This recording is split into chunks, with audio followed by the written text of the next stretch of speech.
šķelšanās. Tātad vai ir iespējama NATO šķelšanās un kādi varētu būt šie faktori, kas šo NATO šķelšanos palielinātu vai samazinātu. Ir tāda situācija, ka pie varas nāk nosacīti antiglobālisti un tradicionālisti. Pat bija Slovākijas prezidenta vēlēšanas. Slovākijas prezidenta vēlēšanās pagājušajā svētdienā uzvarēja pārliecināts antiglobālists ar ļoti lielu varbūtību, ka Donalds Trumps uzvar ASV prezidenta vēlēšanās, Eiropas parlamentā uzvar attiecīgi nosacīti orbānisti un Eiropas NATO dalību valstīs pie uzvaras nāk, Trumpa atbalstītāji. Tad, protams, ka viņi var radikāli mainīt NATO politiku kā tādu. Es redzu šeit situāciju, ka NATO, protams, var sašķelties, bet nevis tāpēc, ka notiks kaut kāds ārējais iebrukums. Es absolūti noraidu to, ka tagad varētu būt Krievijas federācijas kaut kāds militārs iebrukums un tāpēc NATO sašķelsies.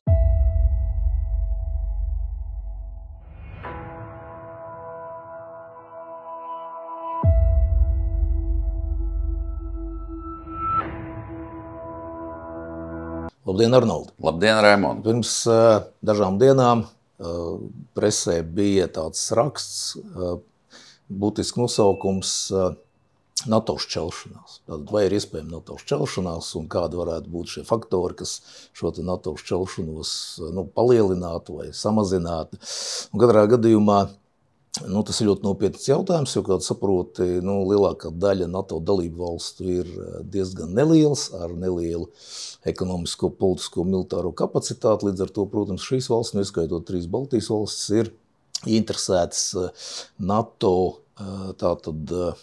vienotībā, NATO izpratnē par kaut kādām kopējām lietām. Un aizvien vairāk ir šie tāda brīdinājumi, ka NATO varētu šķelties politiski iemeslu dēļ. Es varbūt atzīmēšu 3 galvenos momentus. Pirmais galvenais moments, protams, ir ASV. ASV praktiski 70% finansē NATO budžetu. Amerikas Savienotām valstīm ir militārās spējas, kuras nav citām NATO dalību valstīm. Tātad Amerikas Savienotās valstis ir kodola lielvalsts, un NATO ir tikai vēl 2 kodola lielvalstis. Tā ir Lielbritānija un Francija bez Amerikas Savienotām valstīm. Un, protams, Amerikas Savienoto valstu viedoklis ir izšķirošs.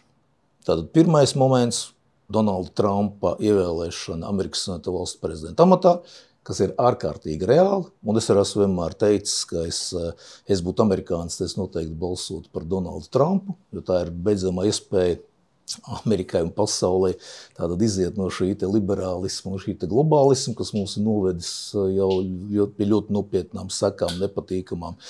Un, protams, Donalds Trumps vairākas reizes teica, pirmais, dārgie NATO kolēģi, jums visiem jāmaksā. Nevar būt situācija, ka ASV maksā milzīgus līdzekļus un liela daļa Eiropas sabiedroto nemaksā. Tad 2% vismaz. Kā mēs tev jau runājām, Latvijas 2% un Vācijas 2%, tās ir 2 dažādas lietas. Tātad Latvijai var būt 3, un es pat tev teikšu tā, ja mēs runājam par NATO, tad dalību valstu augšgalā no procentu viedokļu varētu būt, Latvija, Lietuva, Igaunija, Slovēnija. Tas nekādā veidā nemainītu NATO, militārās spējas. Tad NATO militārās spējas, tas ir ASV, plus Lielbritānija, Francija, Spānija, Itālija, Polija, Turcija. Pārsvarā. Pārējās valsts jau ir mazākas ar mazākiem militāriem budžetiem, mazākām militārām spējām.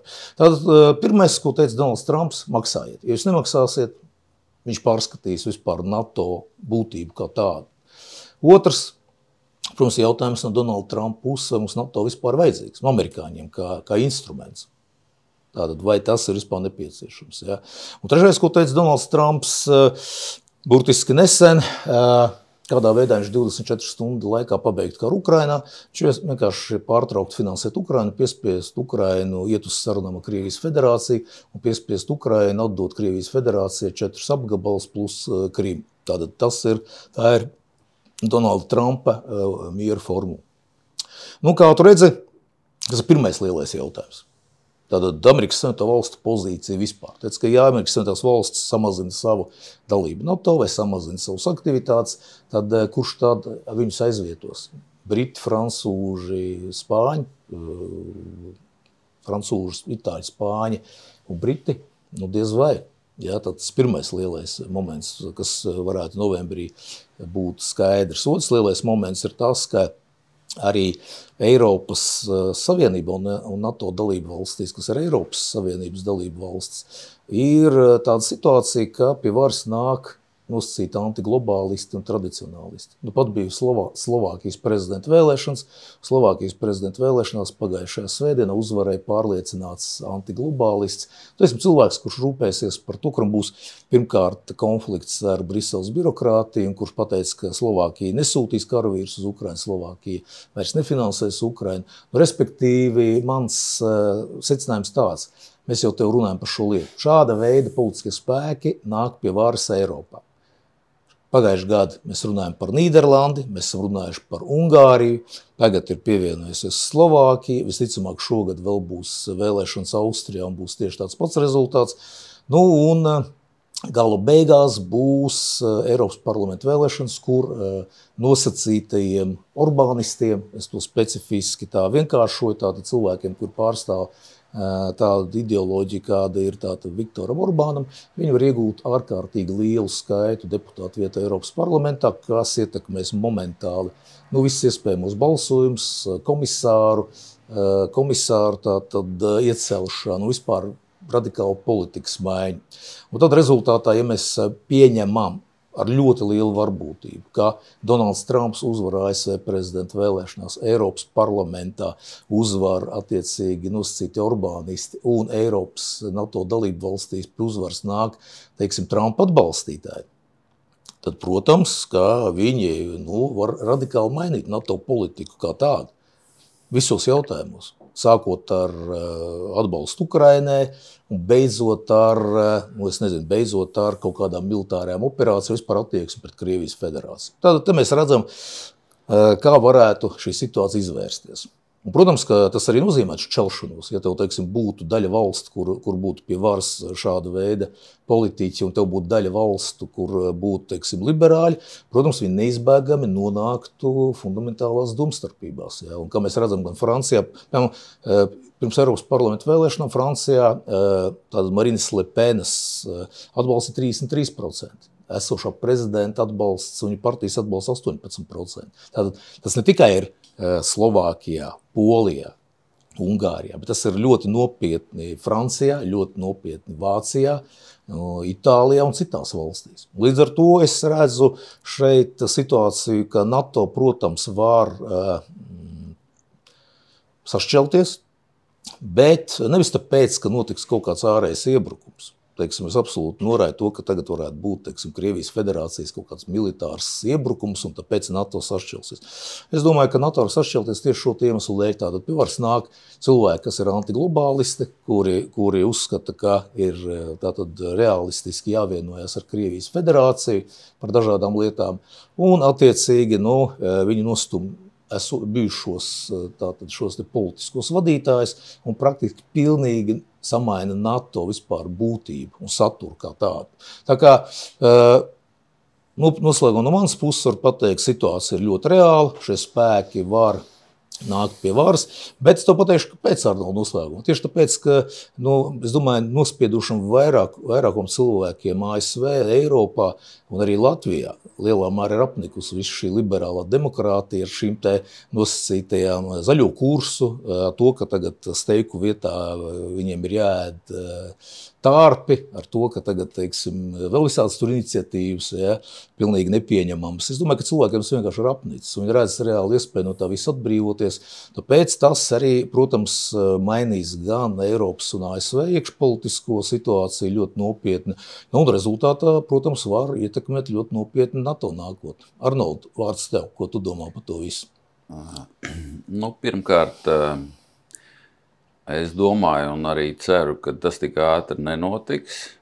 Šī šķelšanās, ja arī viņi notiksies, tad būs noteikti laiks, un pareizi, kā tu teici, ka tas ir atkarīgs no arī daudzu valstu iekšpolitikas, kas uzvar iekšpolitikā, kas nosaka valsts politisko dzīvi un kursu.